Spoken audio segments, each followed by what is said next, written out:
छत्तीसगढ़ की सांस्कृतिक आत्मा और कृषि परंपरा से जुड़ा लोक पर्व हरेली त्योहार मुख्यमंत्री निवास में पारंपरिक और उल्लासपूर्ण तरीके से शुरू हो गया है। इस लोक उत्सव में लोक जीवन के विविध रंग, सांस्कृतिक विरासत और किसानों के प्रति सम्मान का भाव सजीव रूप से उभर आया है। हरेली त्योहार के आयोजन के लिए मुख्यमंत्री निवास परिसर को छत्तीसगढ़ी लोक संस्कृति रंगों से सजाया गया है।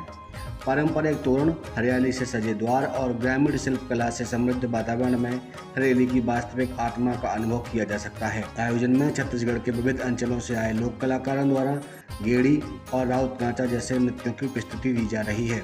सीएम हाउस में उत्सव के लिए सावन झूला और सवनाही रामायण का पाठ भी किया जा रहा है।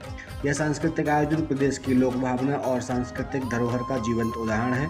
इस मौके पर मुख्यमंत्री विष्णुदेव साय ने पारंपरिक तरीके से कृषि यंत्रों और औजारों की पूजा की है, जो हरेली पर्व का मुख्य परंपरा है।